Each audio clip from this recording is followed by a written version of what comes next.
인생을 살면서 그 사람에게 가장 고통스러운 일이 뭘까요? 아마 자식을 먼저 떠나보내는 일이 아닐까 생각합니다. 자식의 죽음을 보는 부모의 그 아픔은 세상의 어떤 것과도 비교할 수 없을 거예요. 여러분, 지난 주일이 이태원 참사 1주기였습니다. 그 안타깝게 죽은 159명의 그 부모들은 얼마나 가슴이 아플까요? 아마 고통 속에서 지난 1년을 하루하루 살았을 겁니다. 그러나 많은 교회들은 지금도 부정적인 시선이 여전합니다. 이런 거죠. 왜 할로윈 귀신 축제 같은 곳에 가도록 내버려 뒀느냐라는 거예요. 하지만 어떤 우리가 신앙적인 걸 떠나서 현실적으로 보면 이 할로윈 축제는 지금 2030 세대의 그 문화로 자리 잡았거든요. 또 이렇게 인구 밀집도가 높고 그 통제와 관리 감독이 없었던 장소라면 참사는 어디에서든지 벌어질 수 있는 것입니다. 그래서 교회와 사회는 할로윈 축제에 간 청년들을 탓하기보다 어떻게 우리 대한민국이 이제 안전한 사회로 만들 수 있을까 기도하면서 함께 고민해야 될 시점이라고 생각합니다. 부모가 죽으면 땅에 묻어요. 근데 자식이 죽으면 가슴에 묻어요.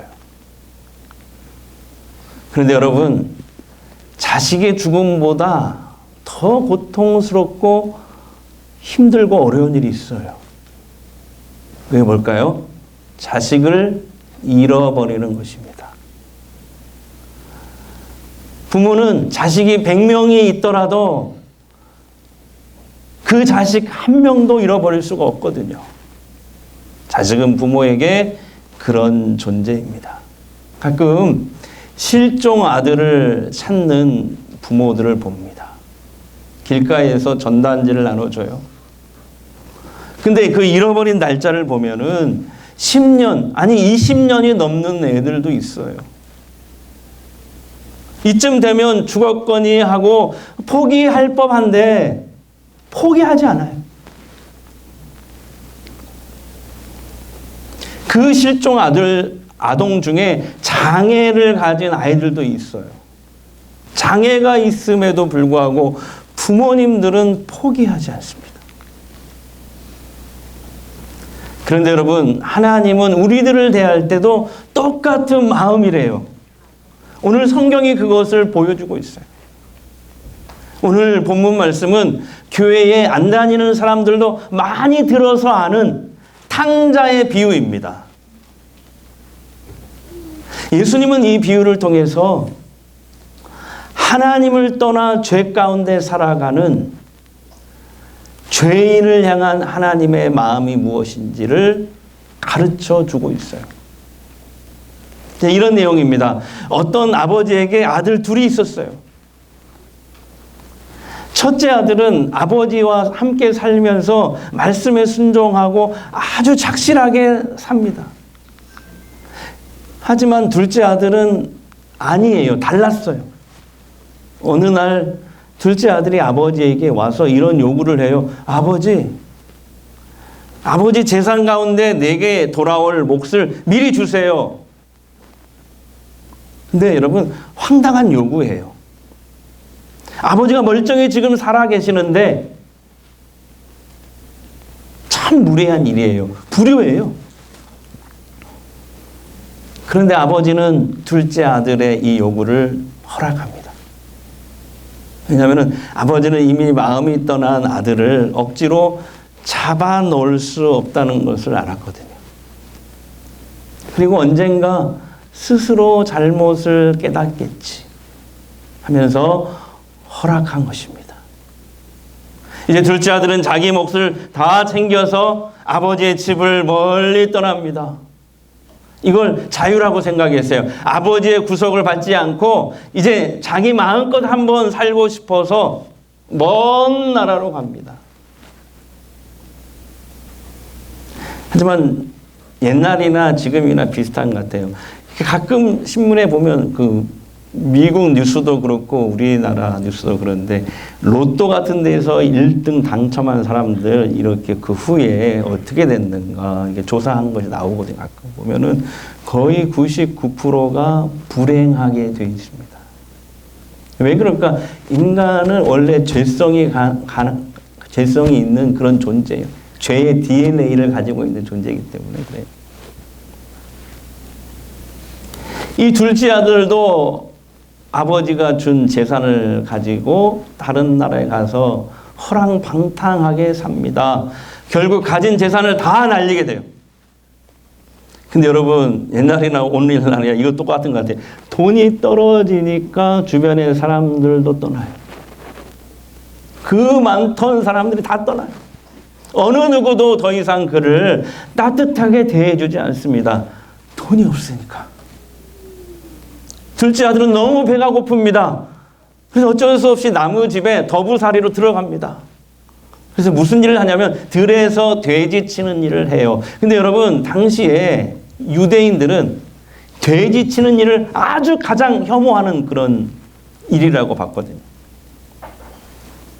게다가 그 땅에 이제 흉년까지 듭니다. 주인이 월급도 안 주고 식사도 제대로 주지 못해요. 그러니까 요즘으로 치면 이 둘째 아들이 갑질 사장을 만났던 것 같아요. 결국 둘째 아들은 먹을 게 없어서 돼지가 먹는 그 쥐염 열매를 먹게 됩니다. 쥐염 열매가 가서 이스라엘 가서 보면은 콩처럼 생겼어요. 콩. 그래서 뜨거운 물에 딱 그것을 이렇게 넣고 끓이면 죽이 됩니다. 그러니까 저는 그걸 꿀꿀이 죽이라고 붙였거든요. 근데 그것도 제대로 주는 사람이 없어요. 오늘 성경에 보니까 얼마나 그 둘째 아들을 하찮게 여겼으면 너는 돼지보다도 못한 놈이야 하면서 먹을 것도 제대로 안 주는 것이죠. 그 돼지가 먹는 쥐염 열매도.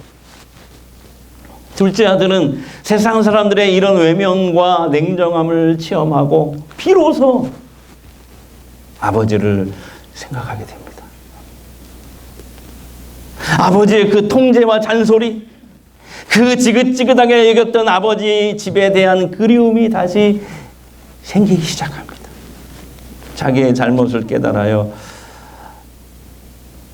이렇게 생각해요. 오늘 성경에 나오는데 내 아버지 집에 그 많은 품꾼들에게는 먹을 것이 남아 도는데 나는 여기서 이렇게 굶어 죽는구나.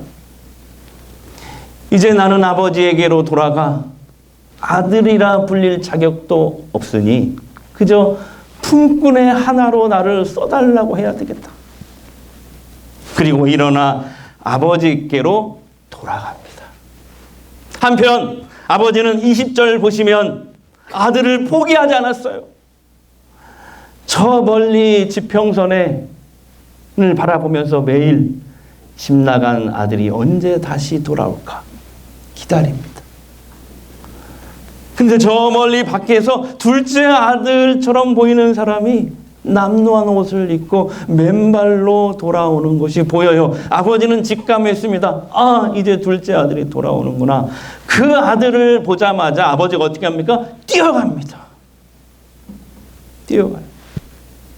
그리고 그 아들의 목을 끌어안고 입을 맞춰요.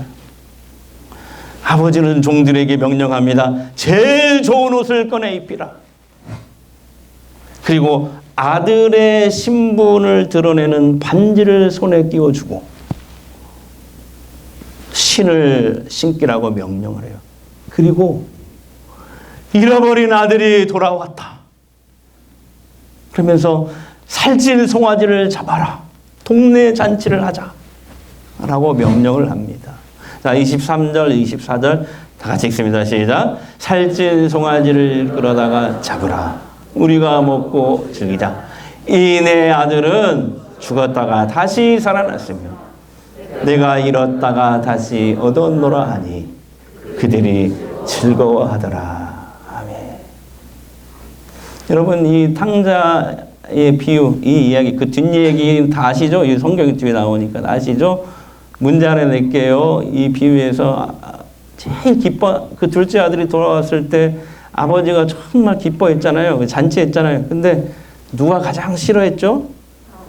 예? 큰아들? 아니에요. 큰아들보다 더 싫어한 것이 있었는데 살찐 송아지. 고맙습니다. 안 웃으면 어떨까 고민했어요. 예.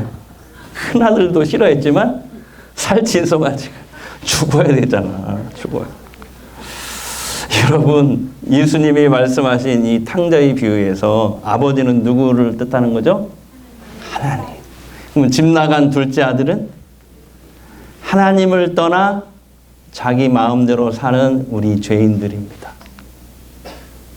그러니까 창조주 하나님으로 내 인생의 주인으로 삼지 않고 자기 스스로 인생의 주인이 되어 살아가는 많은 사람들을 뜻해요.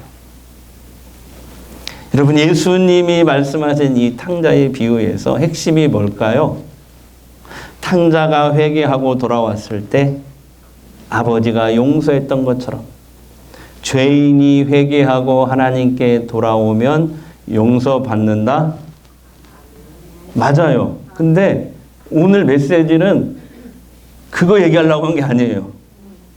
그 용서보다 더 강력한 메시지가 들어있어요. 그게 뭐냐면 하나님이 기뻐하셨다. 하나님이 잔치 베푸셨다. 돌아오니까. 용서보다도. 오늘 탕자의 비유에 담겨 있는 죄인을 향한 하나님의 마음을 알 수 있기를 바랍니다. 난 너 포기 못한다. 자, 우리 옆 사람에게 하나님의 음성처럼 들리게 난 너 포기 못해. 정말 옆 사람 한번 해보세요. 하나님이 난 너 포기 못해 이렇게 했을까? 난 너 포기 못해. 그래서 오늘 제목이 난 너 포기 못해요. 그리고 하나님은 죄인 한 사람이 회개하고 돌아오면 하늘에서 기쁨의 잔치를 벌리겠다는 말씀이에요. 그러니까 한 사람이 죄로부터 돌이켜서 회개하고 하나님께 돌아오는 것은 그 영혼이 죽은 자 가운데서 살아온 것이고 잃어버린 것을 다시 찾은 것이다 라고 오늘 말씀하시는 거예요. 여러분, 성경은 우리 인간의 죽음과 그다음에 모든 불행, 모든 고통의 원인을 딱 하나 때문이라고 얘기해요. 죄 때문이다 라고 말씀하고 있어요. 근데 죄를 얘기할 때 우리가 흔히 생각하는 그 죄들, 그 죄가 맞는데 성경은 그 모든 죄의 뿌리가 되는 원죄가 있다는 거예요. 그러니까 죄 사함 받으려면 원죄를 사함 받아야 돼요. 원인을 치료해야 하잖아요. 그죠?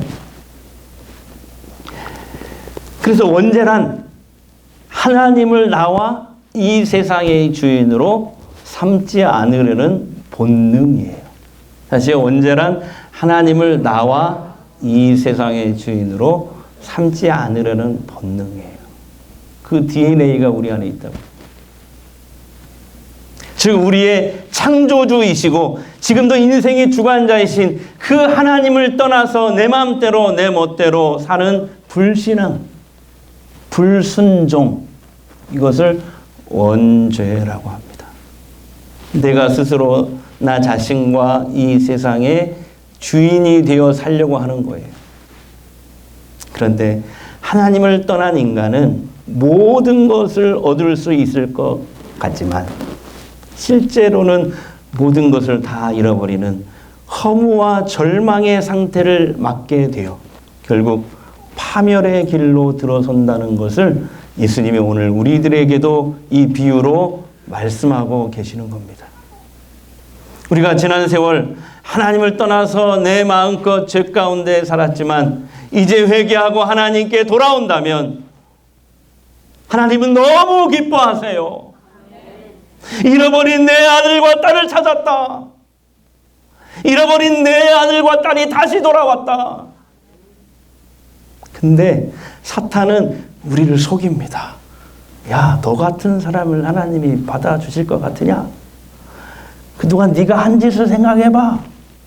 넌 돌아갈 자격도 없어. 너 하나님이 싫어할까? 미워하실걸? 아니에요. 그 반대예요. 하나님께 돌아가면 그분은 우리 죄를 씻기시고 비단 옷을 입히시고 가락지를 끼우시며 내가 아들 딸을 찾았다, 내 아들 딸이 돌아왔다 하면서 기뻐하시고 천국 잔치를 벌이셔요. 할렐루야. 그 20년 전에 제가 그 서울 고속버스 터미널에서 버스를, 전주 가는 버스를 이렇게 기다리고 있었습니다. 근데 어떤 할머니 한 분이 저에게 다가왔어요. 80으로 보이는 할머니, 79에서 80. 예. 그 할머니가 이렇게 전도지를 들고 버스를 기다리는 저에게 다가오셨는데 너무 그 얼굴이 막 천사처럼 빛나는 거, 너무 기쁜 얼굴로 이렇게 막 아저씨 예수 믿으세요. 아저씨란 말 자꾸 거기서 좀 충격받아서 내가 아저씨구나. 계속 목사님이라고만 들었는데 아저씨 그러니까 충격이 되더라고요. 할머니 저 목사예요. 그리고 그분과 함께 잠시 여기 앉으세요. 가지고 음료수를 사가지고 대화를 나눴습니다. 놀라운 것은 이분이 개척교회를 나가시는데 예수 믿은 지 1년밖에 안 됐어요. 그 전에는 한 번도 교회를 가본 적이 없어요. 궁금하잖아요. 어떻게 처음 예수를 믿게 됐는지. 저는 궁금하면 잠이 안 오거든요. 그래서 물었어요. 어떻게 예수 믿게 됐어요? 할머니 그랬더니 예 목사님 저는 교회 다니기 전까지 절에 열심히 다녔어요. 또 매일 화투를 가지고 그날 운수를 점치며 살았습니다.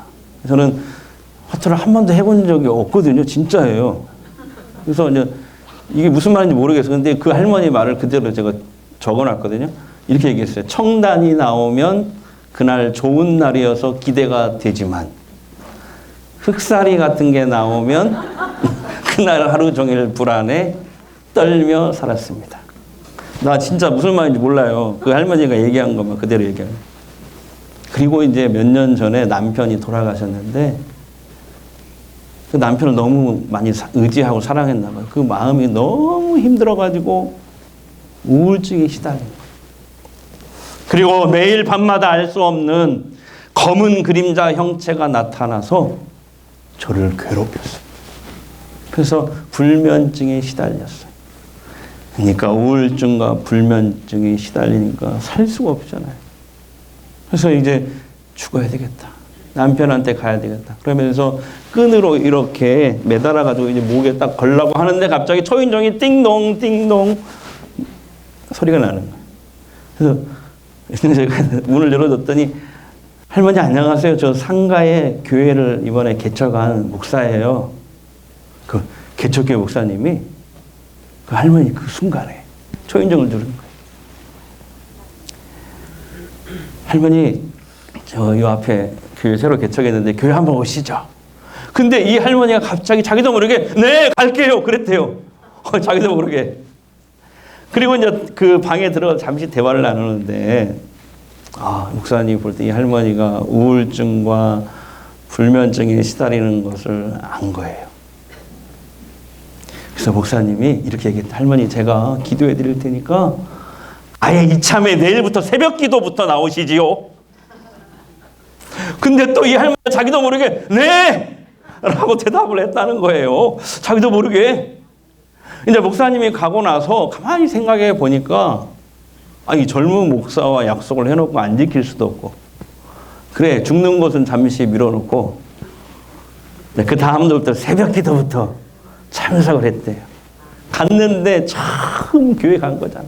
도대체 목사님 설교를 알아먹을 수가 없는 거야.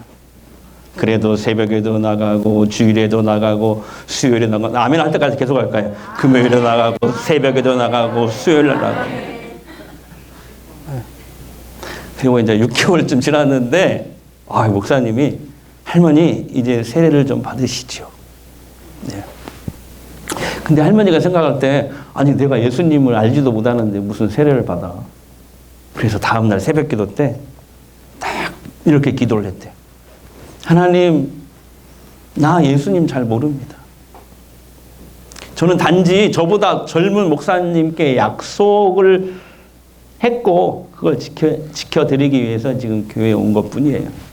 하지만 나는 아직도 하나님이 살아계신지 어쩐지 확신이 안 서요.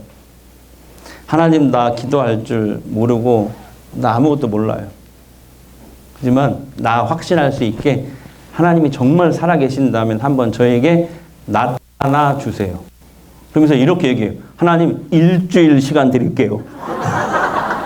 일주일 뒤에도 안 나타나면 하나님이 안 계신 걸로 알고 나 그만두겠습니다. 이렇게 기도를 했대요. 그리고 이제 일주일간을 새벽에 나왔는데 6일이 다 돼도 개미 새끼 한 마리도 안 나타나더래. 그리고 이제 마지막 7일이 되는 날 우리도 그러잖아요. 새벽기도 끝나면은 이제 불 끄고 기도하잖아. 불을 딱 껐어. 근데 역시나 아무 일도 없길래 그럼 그렇지 하나님이 어디 있어? 예수가 어디 있냐? 다 옛날에 살았고 죽었던 사람들이지 뭐. 그러면서 일어나려고 하는 그 순간 이 강대상에서 갑자기 대낮같이 밝아지더라. 불 다 껐는데 환해진 빛이. 그리고 십자가에 달린 젊은 남자가 나타나더래요. 그래서 할머니가 가만히 이렇게 보니까 머리에 가시면류관을 쓰고 양손과 발에 못이 박힌 채 피를 뚝뚝 흘리면서 자신을 애처로운 눈으로 바라보시더래요. 눈을 떠도 보이고 감아도 보이더래요. 그걸 본 순간 이 할머니가 저분이 바로 나의 죄를 대신해서 죽으신 예수님이시구나 라는 걸 알게 되었대요.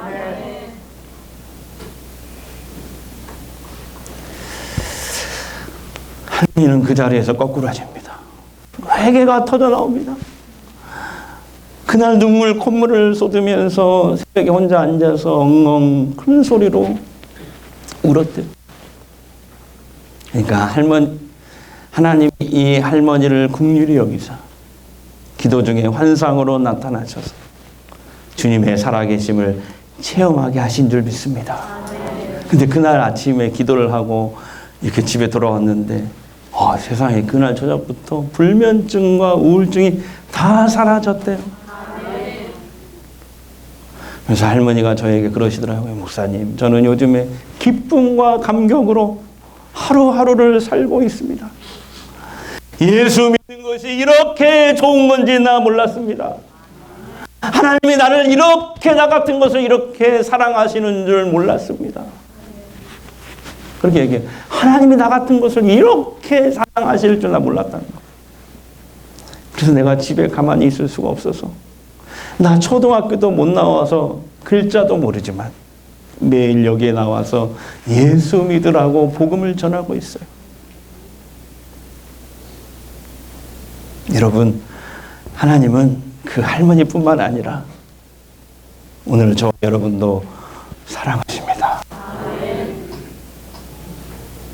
아직도 여러분 중에 하나님을 떠나 살거나 방황하는 분이 계십니까? 세상에 대한 고집과 미련을 다 버리시고 어서 하나님께 돌아오시기를 바랍니다. 우리 주님이 말씀하셨거든요. 영접하는 자 곧 그 이름을 믿는 자들에게는 하나님의 자녀가 되는 권세를 주셨으니. 아멘. 예수 믿으면 하나님의 자녀의 신분과 권세를 회복하게 돼요. 그때부터는 하늘 아버지가 주시는 그 은혜와 사랑과 평안 가운데 살게 돼요. 부자로 살고 건강하게 살고 이거 언젠가 다 지나가요. 그건 복이 아니야. 예수 믿으면 어떤 상황이 있든지 간에 흔들리지 않게 돼요. 하나님이 하늘 아버지가 주시는 은혜와 건강이 우리에게 부어지니까.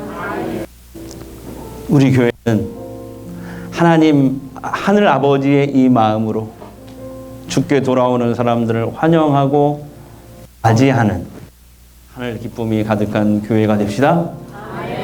할렐루야.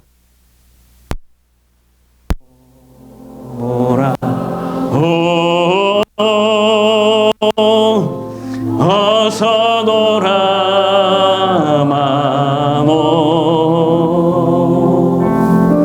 지은 죄가 무니 무겁고 크기로 주지 못함 당하고 못 받으시리요. 우리 주의 넓은 가슴 하늘보다 넓고 어서 돌아오. 어서 돌아오.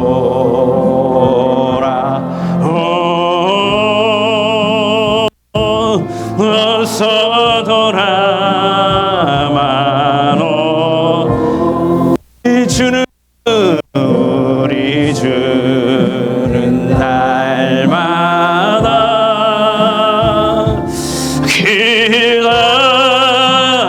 기다리신 아멘. 밤마다 문 열어놓고 마음 졸이시며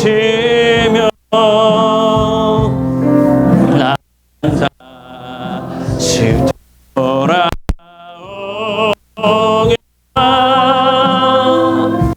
밤새 기다리신 나.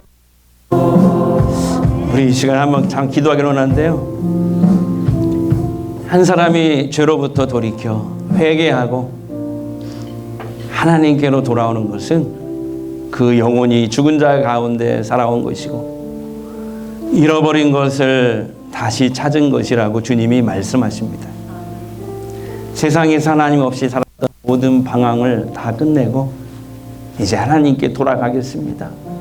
성령님, 이 시간 내 삶을 인도해 주십시오. 이 시간 나를 성령으로 만나 주시옵소서. 우리 잠시 한번 소리내서 기도하겠습니다. 우리 아버지 하나님 감사합니다. 주님께서 저희들을 오늘도 불러주시니 감사합니다. 하나님이 역사하여 주시고 하나님 아버지, 저 천마다 오신 분들이 있으니 하나님 아버지 돌아오게 하시고 하나님 예수 믿고 만난다 올라니 우리의 삶 가운데 있게 하시옵소서. 하나님 저들을 만나 주시고 하나님 도와주시옵소서. 하나님을 떠난 인간은 모든 것을 얻을 수 있을 것 같지만 실제로는 모든 것을 잃어버리는 허무와 절망의 상태를 맞게 돼요. 결국은 파멸의 길로 들어선다는 것을 예수님이 오늘 우리에게 탕자의 비유로 말씀하고 계십니다. 하나님, 이 탕자의 비유에서 죄인인 우리가 회개하고 하나님께 돌아오면 용서받는다 보다 하나님이 기뻐하셨다, 잔치 베푸셨다가 핵심 메시지였습니다. 그게 죄인들을 향한 하나님의 마음임을 알았습니다. 우리의 육체가 있기 전에 그 부모를 통해 우리를 세상에 보내신 이 세상의 창조자, 우리를 창조하신 하늘 아버지 하나님이 계시다는 사실을 깨닫게 하시니 감사드립니다. 하나님이 이 시간 성령으로 우리를 만나 주시옵소서. 성령 충만케 하여 주시옵소서. 특히 우리 교회가 하늘 아버지의 그 마음으로 죽게 돌아오는 사람들을 환영하고 맞이하고 그래서 하늘 기쁨이 가득한 교회가 되게 하옵소서. 이 시간은 치유 기도를 하겠습니다. 특별히 이태원 참사 치유를 위한 기도를 먼저 하겠습니다. 하늘이 무너지고 땅이 꺼지는 듯한 절망 앞에 주님, 저희는 어찌해야 합니까? 가족을 잃은 아픔을 무엇으로 위로할 수 있겠습니까? 자식을 잃은 부모의 비통함을 어찌 말로 표현할 수 있겠습니까? 찢긴 가슴으로 울고 있는 유가족들을 주님께서 이 시간 찾아가셔서 위로해 주시옵소서. 헤아릴 수 없는 깊은 슬픔에 무너진 우리 모두를 주님께서 긍휼히 여겨 주시옵소서. 주님, 특별히 유가족에게 오늘 이 아픔의 시간을 이겨낼 힘이 없습니다. 주님의 치유가 필요합니다. 저들의 탄식에 귀 기울여 주시고 저희들의 부르짖음을 들어주시옵소서. 주님의 신비로운 손길로 상처받은 이들을 어루만져 주시고 주님의 사랑으로 안아주시옵소서. 이태원 참사 1주기를 맞이하여 여전히 고통 가운데 있는 모든 사람들이 잘 이겨낼 수 있도록 주님 도와주시옵소서. 이제 여러분 아픈 곳에 손을 대십시오. 치유기도 하겠습니다. 이 시간 주님이 원하시면 내 몸도 마음도 치유될 줄 믿습니다. 주님, 내 아픈 몸과 마음을 만져주시옵소서. 회복시켜 주시옵소서.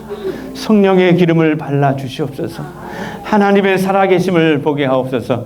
내가 이제 나사렛 예수의 이름으로 명하노니 병만을 물러갈지어다. 악령을 떠나갈지어다.